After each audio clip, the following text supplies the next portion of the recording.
नमस्कार, मैं हूं आपके साथ मयंक। तो देखिए, बड़ी खबर आ रही है मिडिल ईस्ट से।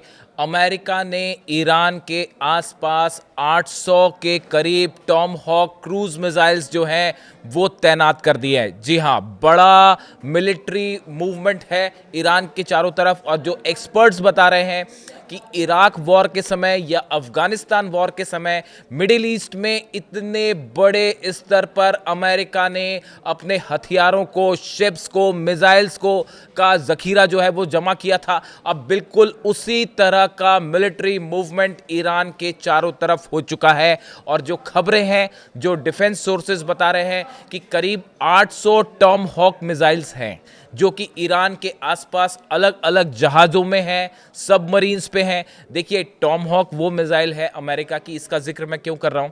क्योंकि इस बार सीधा मुकाबला होना है टॉम हॉक मिसाइल वर्सेस फतेह 2। अब ऐसा क्यों कहा जा रहा है, हम आप पहले को उसको समझाएंगे। सबसे पहले ये समझिए कि अमेरिका ने किस तरह से टॉम हॉक मिसाइल्स तैनात किए हैं। एयरक्राफ्ट कैरियर अब्राहम लिंकन पहुंच चुका है, आपको जानकारी है ही, ओमान की खाड़ी में है। टॉम हॉक मिसाइल्स हैं, बताया जाता है कि 300 से ज़्यादा टॉम हॉक मिसाइल्स सिर्फ अब्राहम लिंकन एयरक्राफ्ट कैरियर पे है। 360 to be very specific, 360 number सुन के बताए जाते हैं।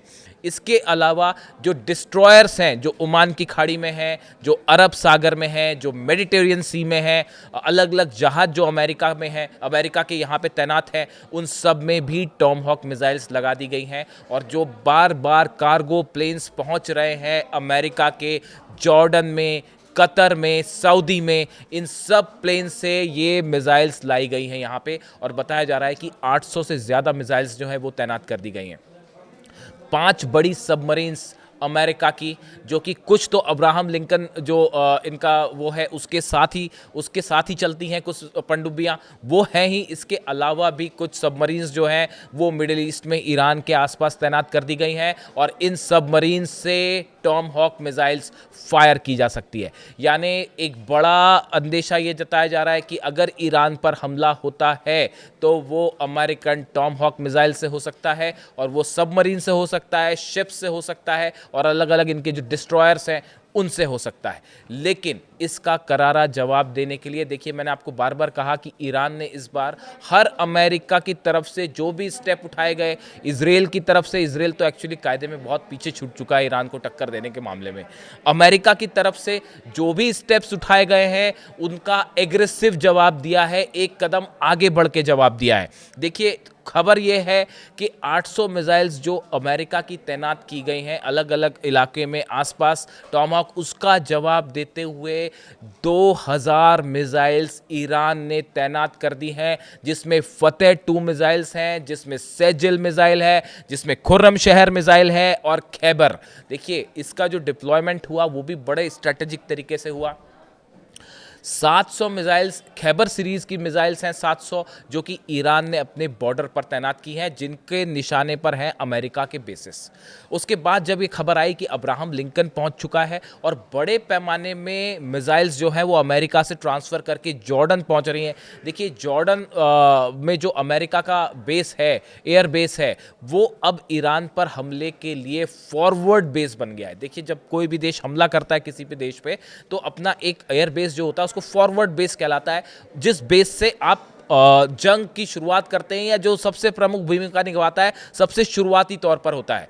सऊदी ने मना कर दिया कि आप हमारे यहाँ से जंग मत करिए, कतर ने मना कर दिया कि आप हमारे लैंड का इस्तेमाल मत करिएगा। इसके बाद ये एक बड़ी चुनौती थी कि भाई बिना सऊदी और कतर के कैसे लंबे समय तक लड़ाई जारी रखी जाएगी। ये एक बहुत बड़ा चिंता का मामला था। इस वजह से अटैक में देरी हुई, ऐसा कहा जाता है। एक बड़ी मीटिंग हुई जिसके बाद ये तय किया गया कि जॉर्डन के बेस का इस्तेमाल किया जाएगा। सेंटकॉम यानी जो सेंट्रल कमांड है अमेरिका की मिडिल ईस्ट में, इसके जो चीफ हैं वो कल जॉर्डन के बेस का उन्होंने दौरा भी किया। ये खबरें हैं, ये खबरें अब सब बाहर आ चुकी हैं।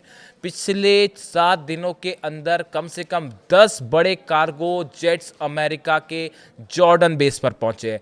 F-15 प्लेन्स वहां पहुंच चुके हैं, F-35 जेट्स वहां पहुंच चुके हैं, और बड़ी संख्या में जॉर्डन में जो है वो फाइटर जेट्स पहुंच चुके हैं। यानी अगर लैंड बेस का किसी का इस्तेमाल होना है हमले के लिए तो वो होगा जॉर्डन का बेस। ये बात अब किसी से छिपी नहीं है, सामने आ गई है। हथियार बार बार उतर रहे हैं। अल उदैद एयर बेस पर आपने सुना होगा ये खबर कि ब्रिटेन ने अपने टाइफून जो फाइटर जेट्स हैं वो भेजे हैं, जो कि पहुंचे, लैंड किया उन्होंने अल उदैद बेस पे। उसके बाद वो वहां से आगे कहाँ गए हैं इसकी अभी पूरी जानकारी साफ नहीं है। क्या वो भी जॉर्डन के बेस पे जाने वाले हैं या वो सीरिया जाएंगे, ये अभी चीज़ साफ नहीं हुई है। जैसी इन्फॉर्मेशन आएगी मैं आपको बताऊंगा। यानी कि आप देखिए, जॉर्डन में हथियार उतर रहे हैं, अल उदैद बेस पे उतर रहे हैं, सऊदी में उतर रहे हैं, लेकिन ये यहाँ से मूव हो जा रहे हैं। यानी ना सऊदी चाहता है ना कतर चाहता है कि हमारी लैंड का इस्तेमाल मत करिए, वरना वो मिसाइल्स आके गिरेंगी फिर ईरान की। ये सब जानकारियां हैं। इस बीच 2000 मिसाइल्स की जो बात हो रही है, देखिए 700 मिसाइल्स 800 मिसाइल्स तो ऐसी हैं जो खैबर सीरीज़ की मिसाइल्स हैं, जो कि तैनात कर दी गई जैसे अब्राहम लिंकन आया उसके पहले ही तैनात कर दी गई थी।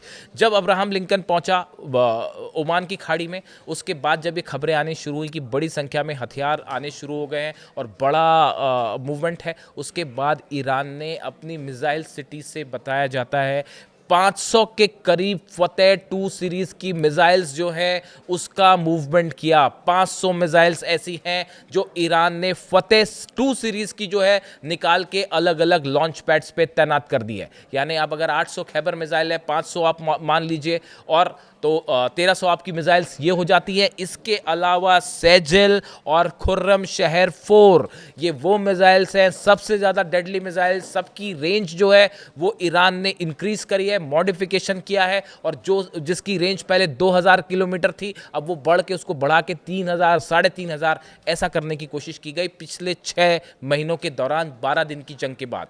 देखिए 12 दिन की जंग में आखिरी के जो 4 दिन थे वो टर्निंग पॉइंट थे। उस समय जो फतेह सीरीज़ की मिसाइल्स गिरी, सेजिल मिसाइल गिरी, इन मिसाइल्स की खास बात ये थी, इसमें एमआरवी टेक्नोलॉजी थी, ये अपना रास्ता बदल सकती थी। चलिए मैं आपको एक छोटा सा तुलना बताता हूँ सरल शब्दों में कि टॉमहॉक मिसाइल भारी पड़ेगी या फतेह 2।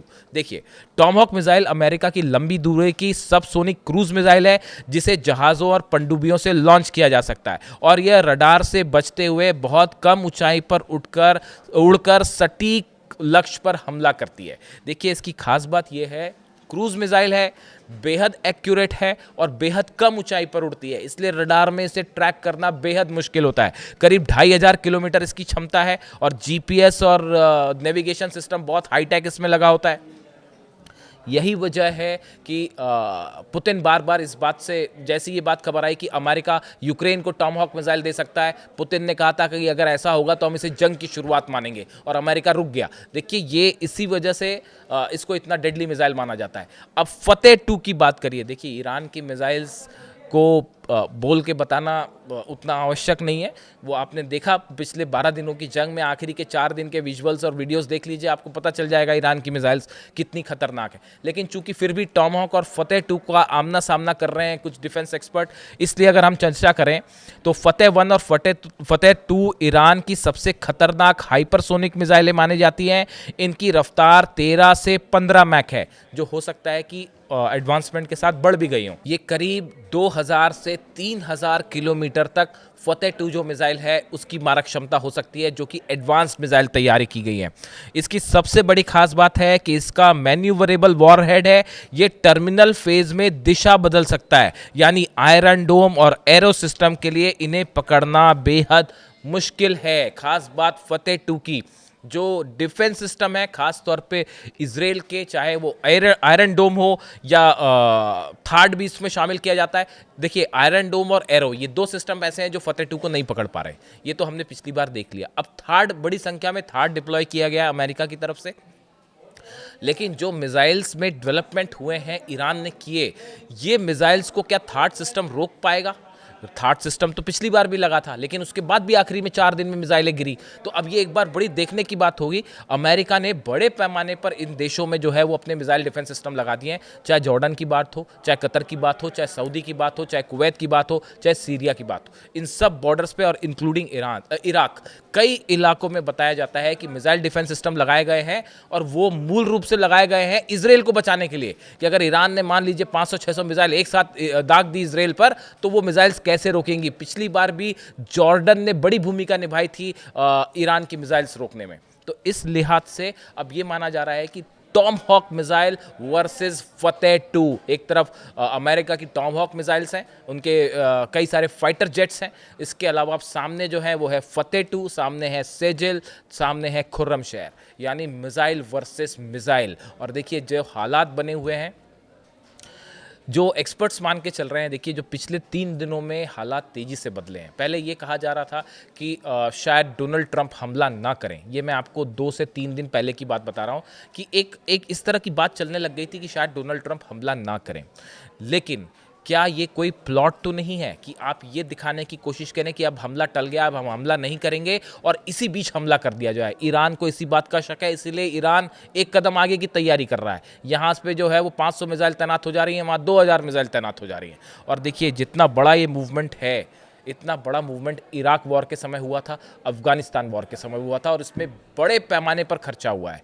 2-2, 3-3 एयरक्राफ्ट करियर जो है वो मिडिल ईस्ट की तरफ है। रूजवेल्ट भी पहुंच चुका है, अब्राहम लिंकन पहले ही पहुंच चुका था, और बड़े संख्या में हथियार, मिसाइल्स, इनका मूवमेंट है। बस B-2 बॉम्बर्स पर नज़र है। एक बार फिर मैं रिपीट करूंगा, ईरान पर हमला मतलब B-2 बॉम्बर का इस्तेमाल 100% होगा, और अभी तक फिलहाल B-2 बॉम्बर्स की मूवमेंट की खबर नहीं है। इस पर हमारी नज़र बचनी हुई है। इससे जुड़ा जो भी अपडेट होगा आप तक पहुंचाएंगे। लेकिन ये जितना बड़ा मूवमेंट किया है अमेरिका ने, ये इस बात की ओर इशारा कर रहा है कि जंग आज नहीं तो कल कुछ ना कुछ बड़ा ज़रूर होने वाला है, और ईरान के मिसाइल्स इसके लिए तैयार हैं। इससे जुड़ा जो भी अपडेट होगा मैं आप तक पहुँचाऊँगा। Thank you so much.